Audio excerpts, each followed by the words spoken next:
Guys इस video में समझेंगे ट्रांसफार्मर क्या होता है, ट्रांसफार्मर का वर्किंग प्रिंसिपल क्या होता है, ट्रांसफार्मर से रिलेटेड इंटरव्यू में क्या क्या क्वेश्चन पूछे जाते हैं। ये मेरा ट्रांसफार्मर का पार्ट 2 वीडियो है। पार्ट 1 मेरे चैनल पे जाकर देख सकते हैं। Hello guys, I am Sunil. अगर मेरे चैनल पे आप नए हैं तो चैनलवा को तो सब्सक्राइब कर लीजिए और बेल आइकॉन को ऑल कर लीजिएगा। इससे क्या होगा कि सबसे पहले मेरा वीडियो आपके तक पहुंच पाएगा। So let's start this video.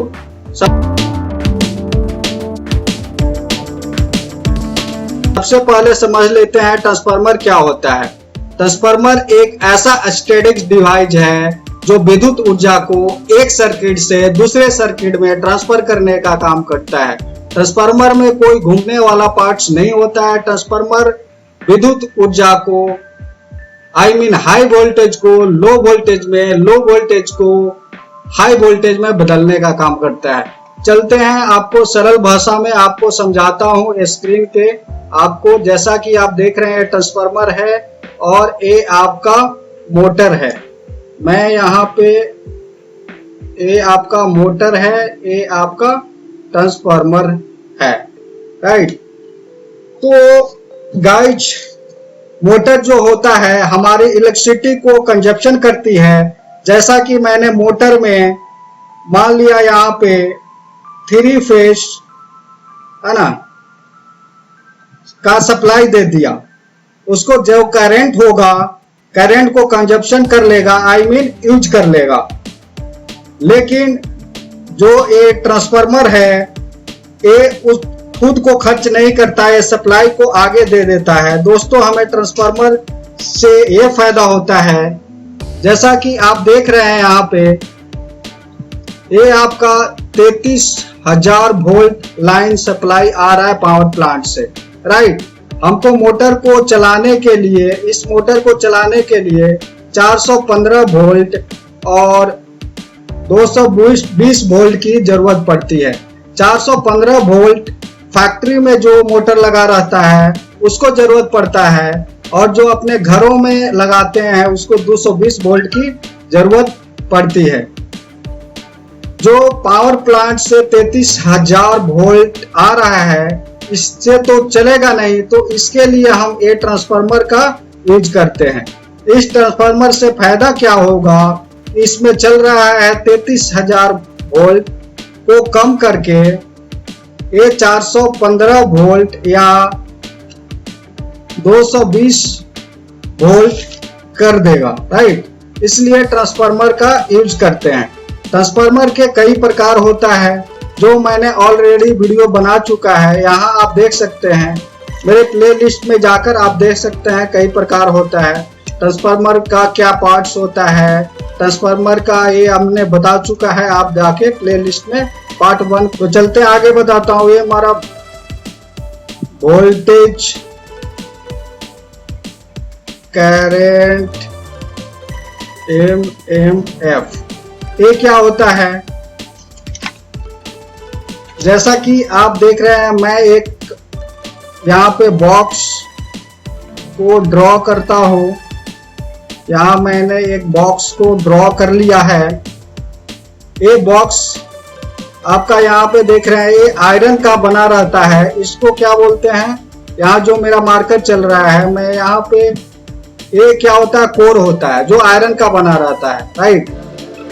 जैसा कि उदाहरण से समझ लेते हैं गाइज, यहाँ पे 11,000 जो वोल्ट आ रहा है यहाँ पे हमारे पावर प्लांट से, यहाँ पे जो 33,000 से बनकर 11,000 यहाँ पे जो आ रहा है, राइट। 11,000 जो वोल्ट आ रहा है, तो यहाँ पे वायर को लाऊंगा, वायर को कोर पे लपेट दूंगा इस तरह से, ठीक है।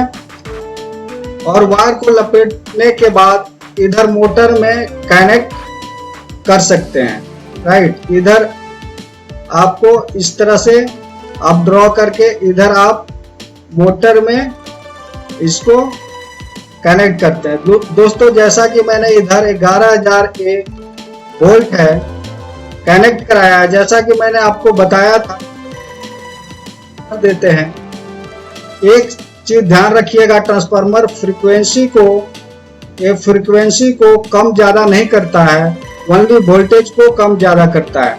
इंटरव्यू के अंदर आपको घुमाने के लिए पूछा जा सकता है कि ट्रांसफार्मर के अंदर कितना बदलाव होता है।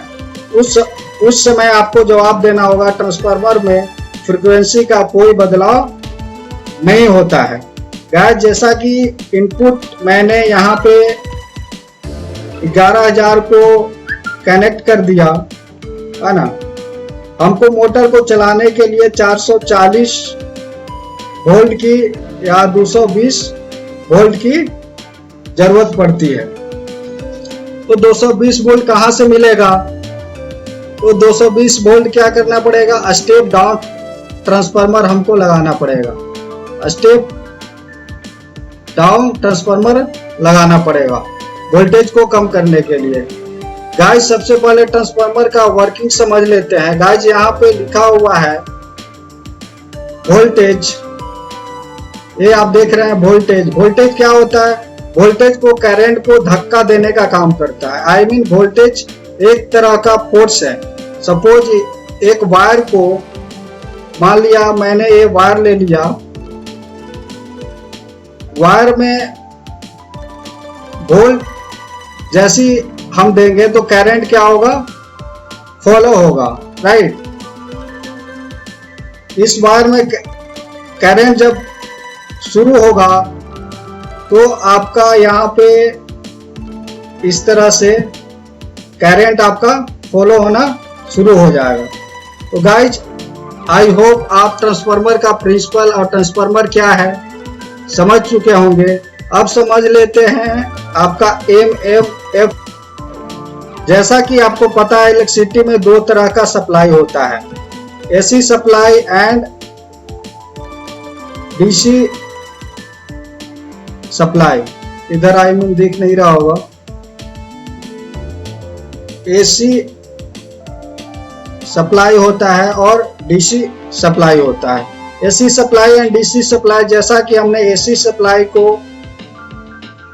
बढ़ाकर, तो जैसा कि एक वायर है, इसमें वोल्ट, ये वायर है, ये वोल्ट एंड करंट को पास करा रहा होगा। करंट भी इसी वायर के आसपास मैग्नेटिक फील्ड उत्पन्न कर रहा है।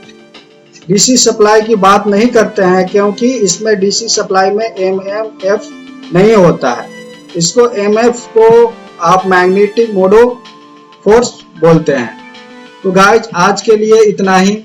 अगर मेरे चैनल पे नए हैं तो चैनलवा को तो सब्सक्राइब कर लिए। जय हिंद।